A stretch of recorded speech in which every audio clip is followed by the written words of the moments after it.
Shalom BPCC, selamat pagi. Senang sekali kami secara langsung menyapa Anda di ibadah raya di awal bulan pada hari ini. Kami selalu berdoa kita semua dalam keadaan yang sempurna karena penyertaan Tuhan yang luar biasa. Sebelum kita memulai ibadah pada hari ini, kami memberikan waktu kepada Bapak Ibu Saudara-saudari untuk dapat mempersiapkan perjamuan kudus karena kita akan melakukan perjamuan kudus karena ini adalah minggu pertama. Sebelum kita memulai ibadah, saya mengajak kita semua untuk berdoa bersama. Mari kita berdoa. Kami mengucap syukur kepada Engkau Tuhan, karena ini adalah bulan yang baru. Kami melihat kebaikan-kebaikan-Mu membuat kami takjub Tuhan. Terima kasih karena kami sehat, karena kami kuat.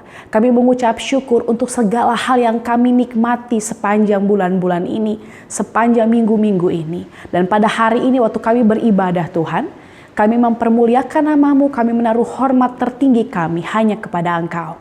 Hanya di dalam nama Yesus kami sudah berdoa dan memulangkan ucapan syukur kami bagi pribadi yang luar biasa, Yesus Kristus Tuhan. Haleluya, amin. Selamat beribadah.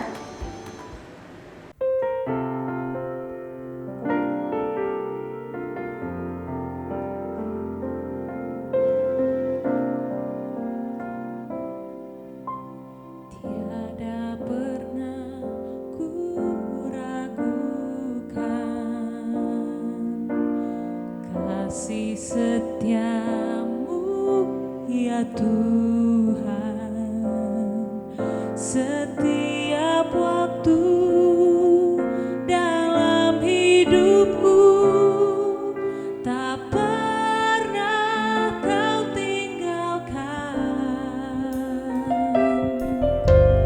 Meski langit tampak suram,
setiamu ya Tuhan, setiap waktu dalam hidupku, tak pernah Kau tinggalkan.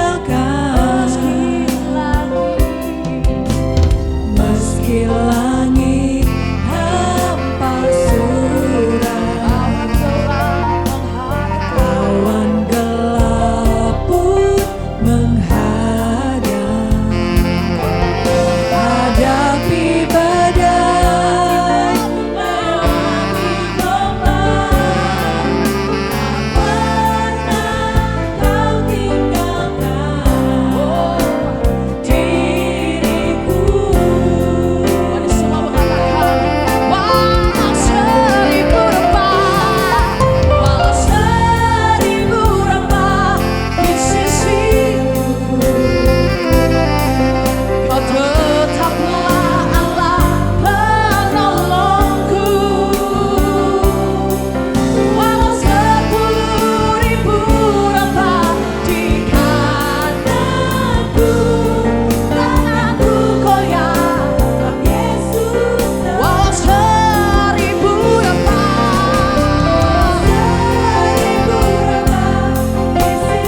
Kami beri hormat padamu.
Ku hidup karena anugerah-Mu,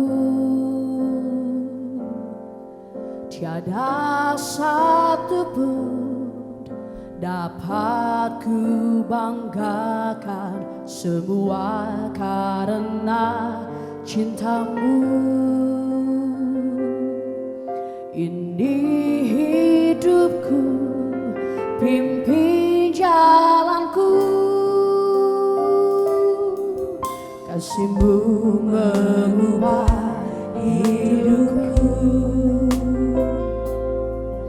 Kau memilihku, selamatkan hidupku, semua karena cinta-Mu.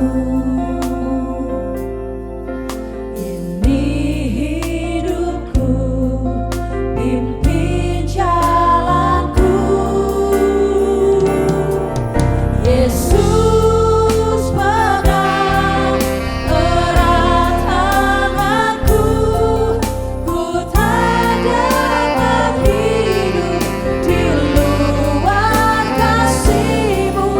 Bapa, jangan tinggalkan aku, Engkaulah alasan selama ku hidup.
Shalom Bapak Ibu, Saudara, dan seluruh jemaat Tuhan yang terkasih, dimanapun Anda berada. Kami selalu berdoa bagi semua saudara. Kiranya kasih, anugerah, kemurahan, dan berkat Tuhan senantiasa memelihara kehidupan saudara semua dalam kondisi apapun. Tetaplah aktif, kuat, semangat, dan selalu mengandalkan Tuhan di dalam segala hal. Percayalah Tuhan Yesus selalu ada bersama dengan kita dan menolong kita semua. Haleluya. Siang hari ini tema renungan ibadah online berbicara tentang kualitas hidup. Bapak Ibu Saudara sekalian di dalam Tuhan, manusia di berbagai belahan dunia telah mencari resep awet muda selama berabad-abad. Baru-baru ini pencarian rahasia awet muda atau panjang umur itu terdapat di Pulau Okinawa, Jepang, yang lokasinya terbentang melintasi Laut Cina sebelah timur. Para manula di sana bukan hanya memiliki tingkat harapan hidup terpanjang paling tinggi di dunia, tetapi juga para lansia ini juga dapat menikmati hari tua dengan kondisi tubuh yang sehat pula. Nah, menurut data pemerintah Jepang, lebih dari 28% populasi Jepang saat ini resmi diklasifikasikan berusia tua. Angka tersebut menjadikan Jepang menjadi sebuah negara dengan penduduk usia tua tertinggi di dunia, yaitu penduduk di Jepang yang berusia lebih dari 100 tahun telah mencapai rekor tertinggi dengan jumlah sekitar 25.600 orang. Itulah yang membuat Jepang sebagai negara berpenduduk paling panjang umur. Nah, ini sangat menarik ya. Siapa sih yang nggak mau umur panjang? Kalau setiap kita perayaan ulang tahun selalu ada lagu yang dinyanyikan, panjang umurnya, sehat badannya, kuat imannya di dalam Tuhan sampai selamanya. Nah, Bapak Ibu Saudara sekalian, untuk mempertahankan usia yang lebih panjang, yang harus diperhatikan adalah bagaimana mengatur pola hidup yang sehat, atau juga mungkin disebut sebagai gaya hidup sehat yang berkualitas. Nah, ini adalah sebuah pilihan yang sangat mempengaruhi kualitas hidup kita, baik untuk jangka pendek atau juga untuk jangka panjang. Gaya hidup sehat adalah sebuah langkah perawatan tubuh secara jasmani. Nah, yang dapat kita lakukan untuk meminimalisir tubuh dari ancaman penyakit berbahaya. Tentunya seperti itu, Bapak Ibu sekalian. Ada ilustrasi yang menarik yang lain adalah mengenai harga sebotol anggur atau wine. Seperti kita ketahui, buah anggur yang telah diolah melalui proses fermentasi menjadi minuman beralkohol yang dikenal dengan nama wine, di mana di Indonesia harga minuman ini terbilang cukup mahal karena kita harus mengimpor dari negara-negara penghasilnya.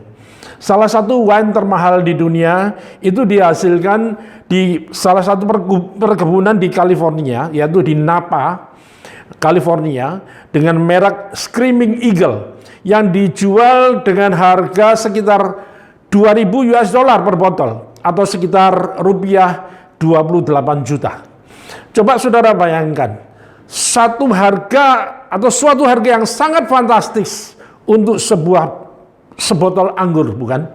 Mengapa ada wine yang dijual dengan harga ribuan dolar, namun juga ada wine yang dijual dengan harga sekitar 10 dolar saja, atau seharga 140.000 per botol.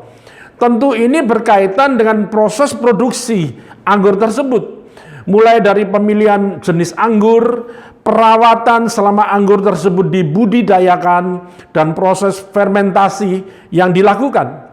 Salah satu proses perawatan yang perlu dilakukan adalah mendapatkan buah anggur yang berkualitas, adalah melakukan proses namanya perempelan, yaitu dengan cara membuang tunas yang tidak diperlukan.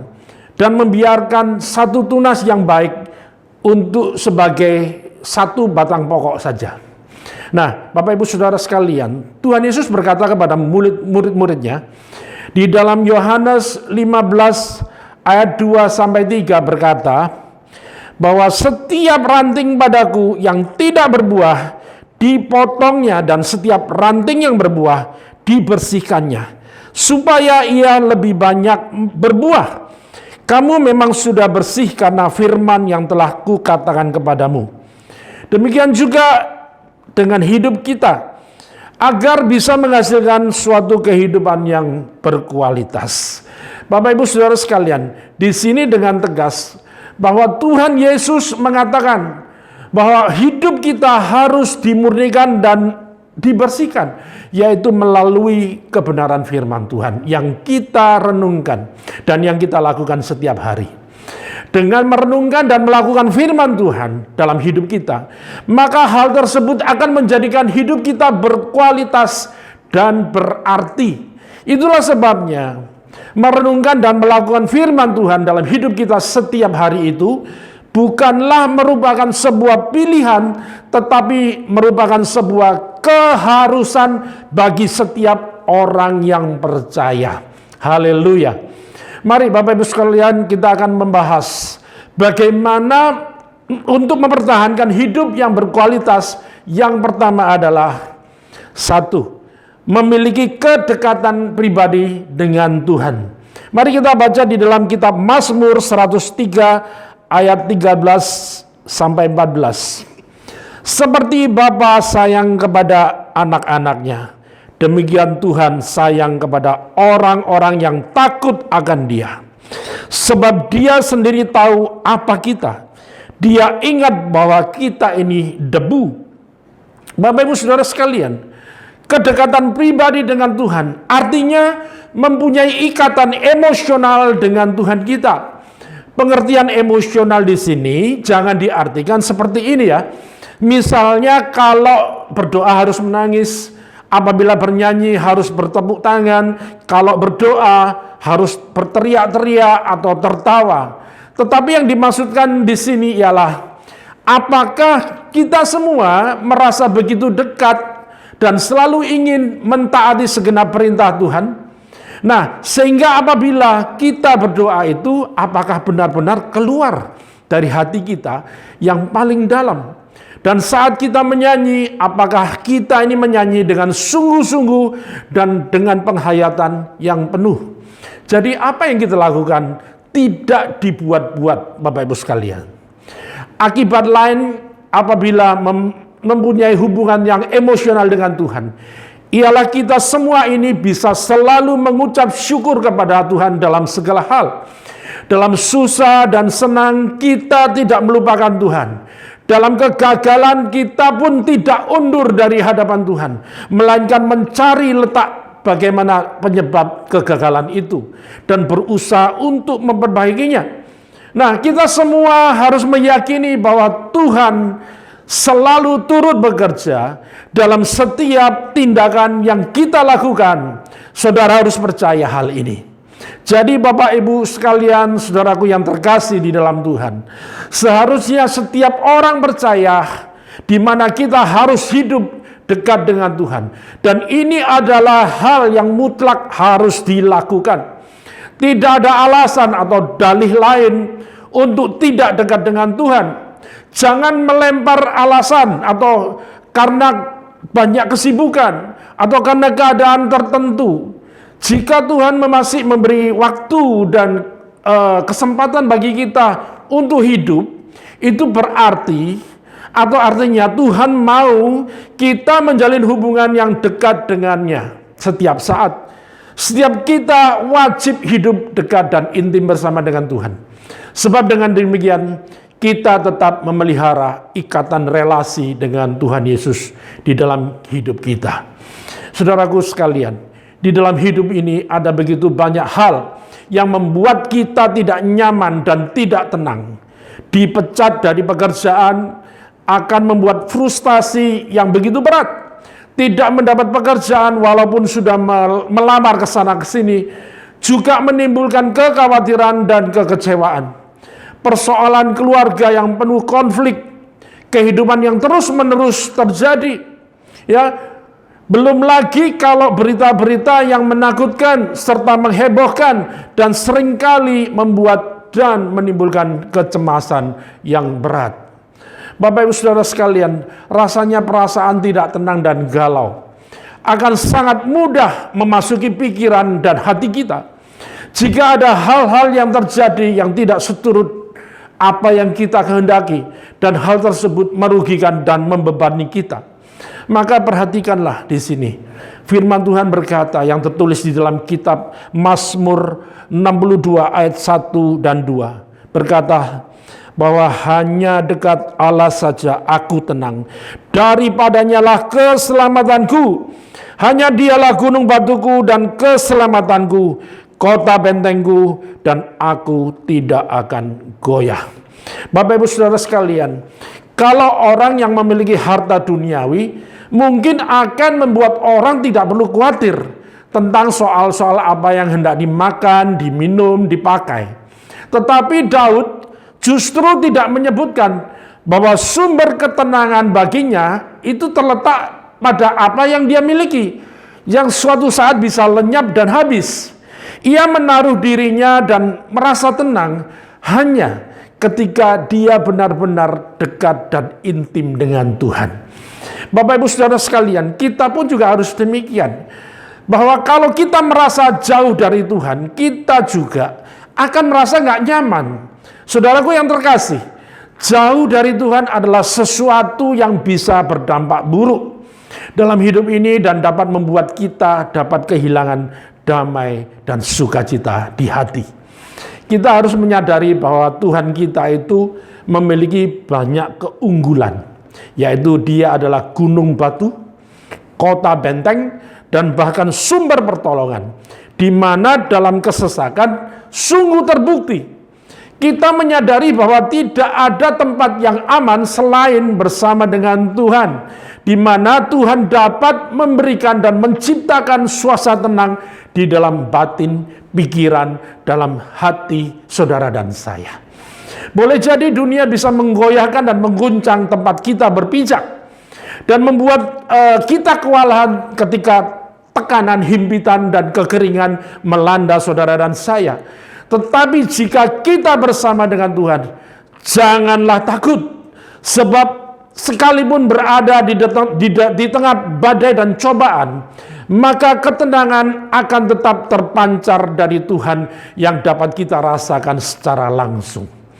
Bapak Ibu Saudara sekalian, jika seandainya Daud sudah merasa tenang dan ketika dia sudah menjadi seorang raja dan memiliki pasukan tempur yang hebat yang akan melindungi dirinya daripada musuhnya, tetapi mengapa dia masih berkata bahwa hanya dekat Allah saja dia merasa tenang? Demikian juga saudara dan saya harus benar-benar tahu bahwa jika seseorang mencoba berlindung kepada hal-hal yang sementara dan duniawi, suatu saat akan habis, hilang, lenyap, karena semua itu bersifat tidak permanen. Oleh sebab itu, Bapak Ibu sekalian, saya mengajak semua saudara untuk yakin dan mantap berkata bahwa jiwaku hanya tenang, yaitu jika aku berada bersama-sama dengan Tuhan. Kita harus tahu betul bahwa ada perbedaan orang yang dekat dengan Tuhan dan orang yang hidupnya di luar Tuhan. Jika Anda saat ini mengalami ketidaktenangan dalam jiwa dan kegundahan dalam hati serta kerasahan dalam pikiran, mungkin saja Anda tidak menemukan sumber ketenangan yang sejati.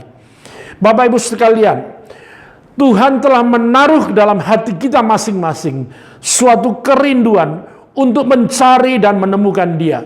Oleh karena itu, kita sebagai manusia harus selalu punya rasa rindu di dalam hati untuk mendapatkan ketenangan, kedamaian, dan kebahagiaan yang sejati. Dan semuanya itu hanya bersumber dari Tuhan Yesus saja.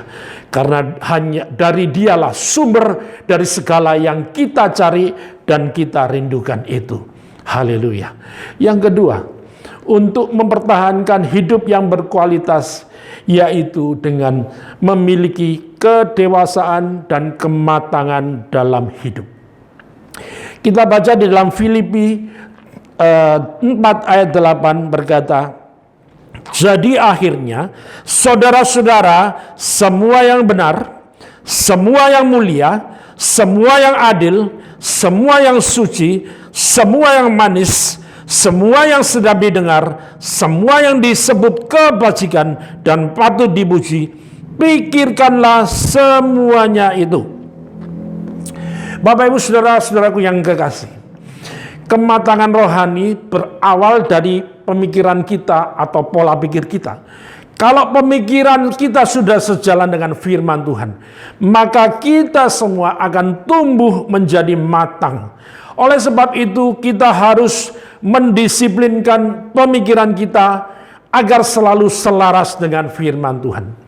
Ketika pikiran kita dibaharui terus-menerus, maka hidup kita akan berubah dan tidak sama lagi seperti dulu.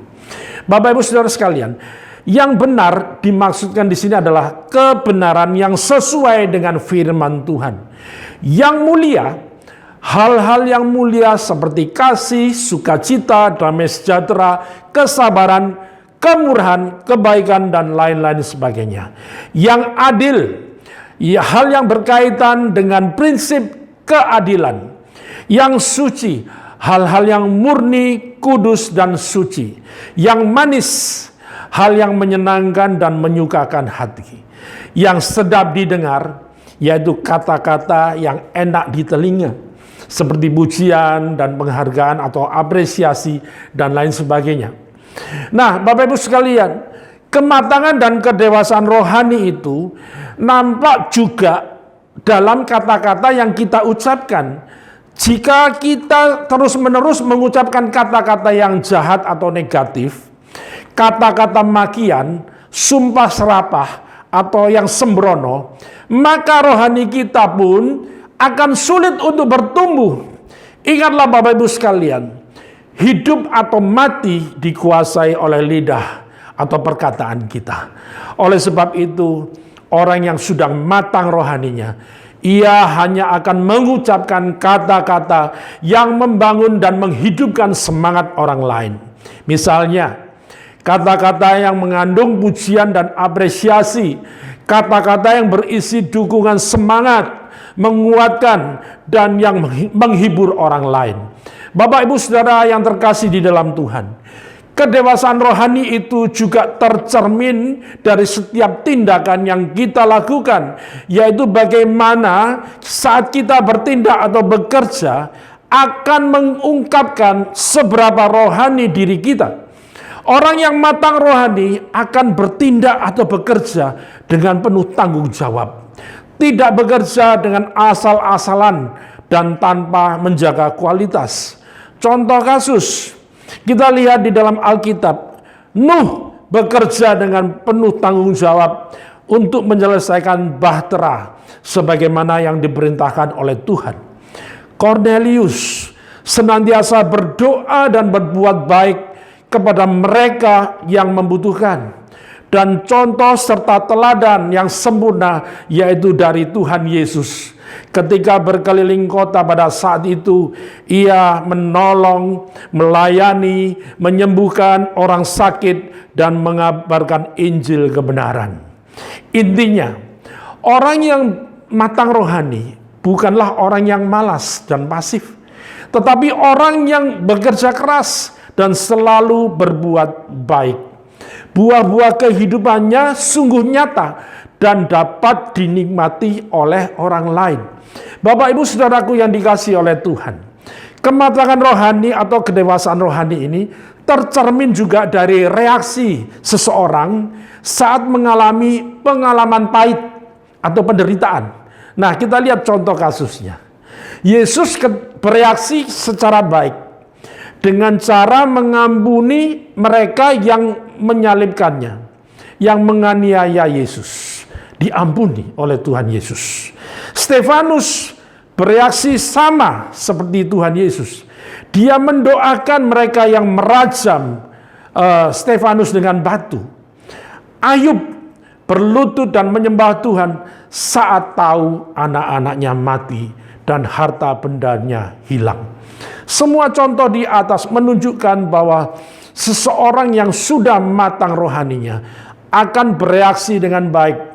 Tidak marah-marah, tidak ngomel, tidak bersungut-sungut, tidak ngambek, tidak protes kepada Tuhan saat mereka mengalami kepedihan atau penderitaan.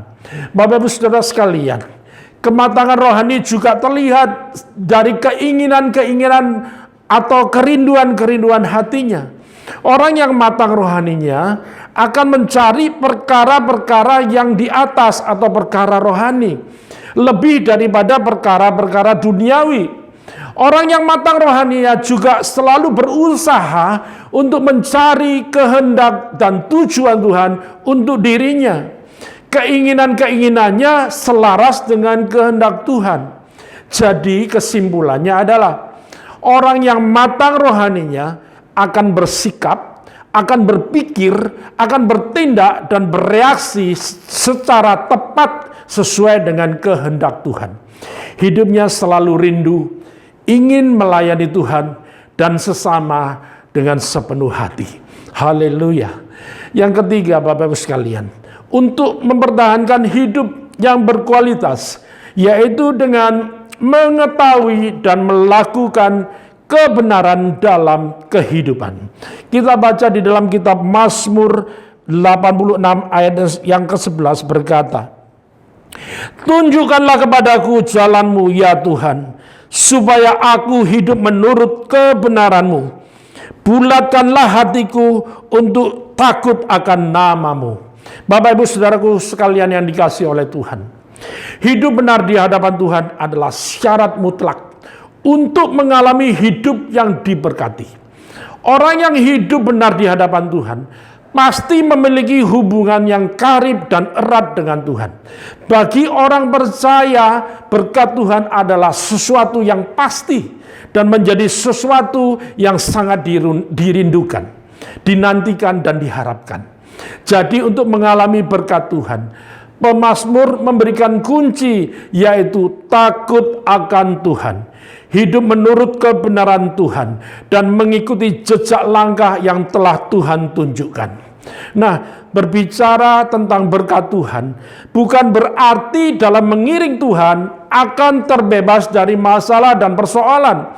Bukan berarti di depan kita tidak ada ancaman atau tantangan atau persoalan. Tetapi selama saudara dan saya mau hidup dalam kebenaran, bergaul karib dengan Tuhan, dan bersungguh-sungguh dalam memaksimalkan potensi atau talenta yang Tuhan beri, maka hidup kita pasti akan diberkati. Seperti di dalam kitab Mazmur berkata, apa saja yang diperbuatnya berhasil dan takkan pernah berkekurangan. Saudara-saudaraku yang dikasihi oleh Tuhan, hidup yang tidak bercacat, tidak bernoda, tidak bercela, dan selalu bersinar serta bercahaya di tengah-tengah dunia yang gelap dan jahat ini adalah kualitas hidup orang percaya yang sesungguhnya. Mungkinkah kita bisa hidup benar di tengah-tengah dunia yang semakin jahat dan menuju kehancuran ini? Tidak ada yang mustahil bagi orang percaya dan yang sungguh-sungguh mengasihi Tuhan. Jadi Bapak Ibu sekalian, saat kita hidup di dunia ini, marilah kita memperjuangkan bagaimana suatu hari Tuhan bisa memberikan pujian kepada kita. Orang itu biasanya mencari pujian dari manusia, entah lewat segala hal apapun. Dipuji karena cantik, dipuji karena ganteng, dipuji karena berprestasi, dipuji karena sukses dan kaya dalam hal materi, dan lain sebagainya. Dan orang mencari pujian itu dan tidak akan pernah puas dengan satu pujian. Mendapatkan satu pujian, dia mau pujian yang lain, dan orang itu mau mendapat pujian yang lebih besar dan lebih besar lagi, dan akhirnya dia akan terbelenggu oleh pujian-pujian itu atau keinginan memperoleh pujian-pujian itu. Bapak Ibu Saudaraku yang kekasih, kita tidak perlu mencari pujian dari manusia. Saudara dan saya harus rindu pujian dari Tuhan. Kita harus bergumul bagaimana untuk menjadi mulia di mata Tuhan. Biarlah kita semua berdoa. Tuhan, aku mau menjadi mulia dalam pemandangan-Mu Tuhan, bukan mulia dalam pemandangan mata manusia. Bapak Ibu Saudaraku yang terkasih di dalam Tuhan, orang yang masih mencari pujian dari manusia dan yang masih mau mendapat nilai diri dari manusia, tidak mungkin dia mau berjuang dengan benar untuk menemukan kemuliaan Tuhan yang hilang dalam kehidupannya. Hendaklah kita semua harus sungguh-sungguh mengusahakan, harus sungguh-sungguh bergumul untuk hal ini, mengusahakan diri menemukan kemuliaan Tuhan yang hilang itu adalah sama mengusahakan diri bergaya hidup seperti Tuhan Yesus hidup. Hal ini berarti saudara dan saya memiliki kemenangan. Jadi seseorang itu bisa dikatakan menang kalau menemukan kemuliaan Tuhan yang hilang itu. Jadi artinya berkarakter seperti Tuhan Yesus, memiliki manusia batiniah yang agung, yang mulia, yang terus-menerus diubahkan dan disempurnakan setiap waktu. Saudara-saudaraku yang dikasihi oleh Tuhan Yesus, mari kita semua menjadi orang Kristen atau orang percaya agar menjadi pengikut Yesus yang benar. Orientasi hidup yang kita capai tidak hanya untuk hal-hal yang fana dan jasmani saja, tetapi harus berorientasi kepada kebenaran rohani. Sebagai pengikut Kristus yang benar adalah bagaimana kehidupan rohani yang harus dibangun, bukan cuma kehidupan jasmani saja. Tuhan Yesus mengarahkan kita kepada karakter yang baik dan benar, agar kita semua dapat melakukan kehendak Bapa. Orang yang tidak melakukan kehendak Bapa, jangan pernah bermimpi untuk masuk surga. Jangan pernah mimpi, karena tidak ada tempat bagi orang yang tidak melakukan kehendak Bapa. Kita akan sampai pada bagian yang terakhir. Bapak Ibu Saudara sekalian yang dikasihi oleh Tuhan, kehidupan anak-anak Tuhan sudah seharusnya berbeda dari kehidupan orang dunia. Tuhan tidak menghendaki saudara dan saya menjadi orang-orang Kristen yang biasa-biasa saja, melainkan seorang Kristen yang selalu menjadi teladan dalam segala hal, baik dalam perkataanmu, dalam tingkah lakumu, dalam kasihmu, dalam kesetiaanmu, dan dalam kesucianmu, yang tertulis di dalam 1 Timotius 4 ayat 12. Untuk bisa menjadi teladan tidak gampang. Dibutuhkan kerja keras, usaha keras, dan komitmen yang tinggi. Ada harga yang harus kita bayar. Langkah awal untuk mencapai hal itu adalah kita harus memperhatikan lebih dahulu pola hidup atau kebiasaan hidup kita sehari-hari. Mulailah dari hal-hal yang kecil dulu, sampai pada akhirnya kita memiliki kehidupan yang benar-benar berkualitas. Seberapa besar kualitas yang kita inginkan, sebesar itu pula harga yang harus kita bayar. Melakukan apa yang diingini Tuhan adalah hidup yang berkualitas tinggi. Bukan sekedar melakukan hukum, tetapi melakukan apa yang Tuhan inginkan.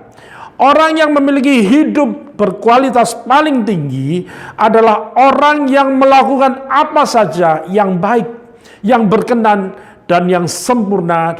Dengan kata lain, melakukan apa saja yang diingini oleh Tuhan. Jadi Bapak Ibu sekalian, betapa penting kita harus datang kepada Tuhan Yesus setiap hari, setiap saat, dan bahkan setiap detik untuk selalu terhubung dalam persekutuan yang eksklusif dengan pribadinya. Belajar dari Tuhan setiap hari untuk mengerti kehendak-Nya untuk dilakukan. Terus mengenal dan menghidupi Injil kebenaran di dalam seluruh aspek kehidupan kita semua. Dengan demikian, suatu hari kelak kita akan berdiri di hadapan pribadi yang maha agung, yaitu Tuhan Yesus, di mana kita didapati, berkenan dan dikenalnya sebagai anak-anak yang selalu setia untuk melakukan kehendak Bapa. Kiranya Tuhan Yesus menolong dan memberkati dan memberi kita kekuatan untuk kita semua. Amin. Mari kita berdoa. Bapa di dalam surga, kami mengucap syukur buat siang hari ini. Engkau sudah berfirman melalui hidup kami masing-masing. Terima kasih Tuhan, kami rindu hidup kami selalu berkualitas, dan kami selalu Tuhan menyukakan dan menyenangkan hati-Mu. Terima kasih Bapa Tuhan, memimpin hidup kami, menolong kami, menuntun langkah hidup kami setiap saat. Di dalam setiap waktu, setiap saat di mana hidup kami Tuhan, selalu kami boleh berkenan kepada Tuhan. Itulah yang Engkau rindukan dalam kehidupan kami. Tuhan menolong seluruh jemaat Tuhan dimanapun berada, setiap daripada kami, untuk kami boleh menjadi matang dan dewasa rohani di dalam Tuhan. Itulah yang Engkau mau di dalam kehidupan kami, supaya hidup kami Tuhan beroleh pujian dan penghargaan dari Tuhan sendiri. Terima kasih Tuhan Yesus menguatkan kami seluruh jemaat Tuhan yang mendengarkan firman Tuhan pada siang hari ini. Tuhan memberkati semua saudara dan seluruh keluarga kami. Terima kasih Engkau yang memberi kekuatan baru, berikan kemampuan, memberikan pertolongan atas kehidupan kami dimanapun kami boleh berada. Terpujilah nama Tuhan yang kekal. Di dalam nama Tuhan Yesus kami mengucap syukur dan berdoa. Haleluya. Mari Bapak Ibu sekalian, kita akan mempersiapkan waktu untuk mengambil bagian dalam perjamuan kudus. Saudara yang sudah mempersiapkan, kita boleh bersama-sama melaksanakannya. Mari kita siapkan hati, kita berdoa, minta perkenanan Tuhan untuk hidup. Kita boleh bersekutu di dalam perjamuan kudus ini. Bapa dalam surga, kami mengucap syukur, berterima kasih atas kebaikan Tuhan. Terima kasih buat pengorbanan-Mu Tuhan yang sudah Tuhan lakukan demi kami Tuhan, yang kami menerimanya dengan cuma-cuma. Tuhan sudah menyediakan waktu, menyediakan seluruh aspek kehidupan Yesus sendiri untuk diserahkan demi untuk kami semua yang berdosa ini. Kami boleh berterima kasih dan mengucap syukur akan kebaikan Tuhan. Sungguh Tuhan, kami tidak bisa membalas akan kasih Tuhan. Inilah yang bisa kami lakukan, yaitu hidup kami selalu ingin taat dan menyukakan dan menyenangkan hati-Mu saja. Terima kasih Tuhan Yesus buat pengorbanan tubuh dan darah-Mu yang sudah tercurah bagi kami. Kami boleh mempersiapkan roti dan anggur ini, dan kami boleh bersekutu di dalam Engkau. Kiranya Tuhan boleh berkenan atas apa yang kami lakukan. Terima kasih Bapa, sebab apa yang telah kuteruskan kepadamu telah aku terima dari Tuhan, yaitu bahwa Tuhan Yesus pada waktu Ia diserahkan mengambil roti, dan sesudah itu Ia mengucap syukur atasnya. Ia memecah-mecahkannya dan berkata, inilah tubuhku yang diserahkan bagi kamu. Perbuatlah ini menjadi peringatan akan aku. Mari kita makan bersama-sama dengan percaya di dalam nama Tuhan Yesus Kristus.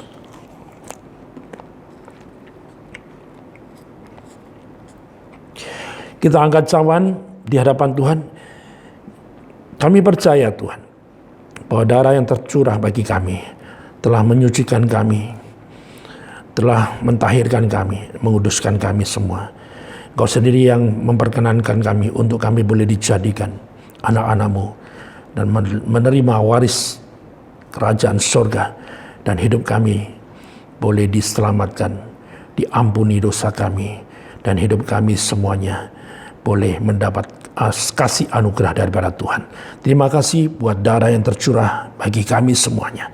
Demikian juga Ia mengambil cawan sesudah makan lalu berkata, cawan ini adalah perjanjian baru yang dimeteraikan oleh darahku. Perbuatlah ini setiap kali kamu meminumnya menjadi peringatan akan aku.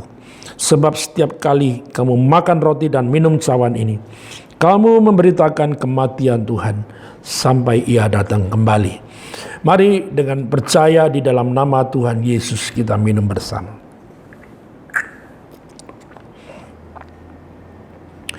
Terima kasih Bapa Surgawi. Terima kasih Tuhan Yesus. Terima kasih Roh Kudus.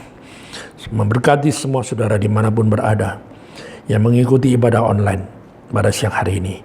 Kami mengucap syukur buat kasih karunia-Mu, buat kasih yang melimpah dalam kehidupan kami. Tuhan sudah menolong, menyertai, memberkati, dan melindungi kami. Terpujilah nama Tuhan, kami boleh menerima semua anugerah Tuhan yang besar. Di dalam nama Tuhan Yesus kami berdoa dan mengucap syukur. Haleluya. Amin. Seluruh jemaat mengucapkan terima kasih untuk suara gembala pada minggu ini kepada Pastor Peter Seniawan Sanyoto. Biar kiranya pesan firman Tuhan suara gembala pada hari ini akan menguatkan kita sepanjang hari ini, sepanjang minggu ini, dan sepanjang bulan ini. Setelah ibadah raya, Papa Mama dapat menolong anak-anak untuk dapat mengikuti ibadah Abah Kids Online jam 11 di channel yang sama. Hari ini materi akan berbicara tentang ketaatan kepada orang tua. Adik-adik jangan lupa ya, jam 11 di channel Ada Jawaban TV. Solution Talk Show setiap hari Kamis jam 7 malam. Kami akan mengajak Anda semua untuk dapat bergabung melihat ada segmen baru di Solution Talk Show, yaitu Pendeta Juga Manusia. Apa itu Pendeta Juga Manusia? Ini merupakan segmen terbaru yang dibuat oleh Solution Talk Show yang akan membahas tentang pandangan-pandangan atau isu-isu terbaru yang akan dijawab oleh para hamba-hamba Tuhan secara biblical. Jangan lupa ya, setiap hari Kamis jam 7 malam di channel Ada Jawaban TV. Teman-teman pemuda-pemudi, hari Sabtu TDG via Zoom akan tetap dilakukan. Teman-teman pemuda-pemudi yang luar biasa dapat mengikuti ibadah online ini di link yang akan di-sharing di media sosial TDG. Demikianlah pengumuman untuk minggu ini. Karena ini adalah minggu pertama di bulan ini adalah kesempatan bagi kita semua untuk mengembalikan perpuluhan dan persembahan kita. Bapak, Ibu, Saudara-saudari dapat memberikan perpuluhan dan persembahan di nomor account yang di bawah ini. Demikianlah pengumuman untuk minggu ini. Kami tetap bersemangat untuk menyapa Anda dan berjumpa dengan Anda segera. Sampai jumpa di ibadah raya minggu depan. Selamat hari Minggu, Tuhan Yesus memberkati.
Puji Dia, dunia jumlah sangkakala, musik dan tarian, semua makhluk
Baiklah Bapak Ibu Saudara sekalian yang dikasihi oleh Tuhan, mari kita sama-sama mengakhiri ibadah siang hari ini. Kita akan berdoa, menaikkan doa kepada Tuhan untuk memohon berkat Tuhan. Bapa di dalam surga, di dalam nama Tuhan Yesus kami mengucap syukur sekali lagi atas kebaikan Tuhan, atas kemurahan anugerah Tuhan. Tuhan sudah menolong kami. Kami percaya kehidupan kami tidak pernah Engkau tinggalkan Tuhan. Kami tetap berharap dan mengandalkan akan Tuhan. Di dalam setiap kehidupan kami selalu percaya. Dan kami tidak bisa melakukan sendiri tanpa Engkau Tuhan. Tuhan menyertai kami, memberkati seluruh keluarga kami dimanapun berada. Dalam situasi yang sulit seperti saat ini, kami percaya Tuhan tidak pernah meninggalkan kami sedetik pun. Terima kasih buat penyertaan-Mu, perlindungan Tuhan dan pertolongan Tuhan. Mari kita mengucap syukur kepada Tuhan atas kebaikannya. Tuhan memberkati engkau dan melindungi engkau. Tuhan menyinari engkau dengan wajahnya, memberi engkau kasih karunia. Tuhan menghadapkan wajahnya kepadamu dan memberi engkau damai sejahtera. Diberkati engkau di kota, diberkati engkau di ladang. Diberkati buah kandunganmu, hasil bumi, hasil ternakmu. Diberkati bakulmu dan tempat adonanmu. Diberkati engkau pada waktu masuk, diberkati engkau pada waktu keluar. Tuhan memerintahkan berkat atasmu dalam lumbungmu, dalam segala usahamu. Memberkati engkau di negeri yang diberikan kepadamu oleh Tuhan. Dan Tuhan menetapkan engkau menjadi umatnya yang kudus, seperti yang dijanjikannya dengan sumpah kepadamu, jika engkau berpegang pada perintah Tuhan dan hidup menurut jalan yang ditunjukkannya.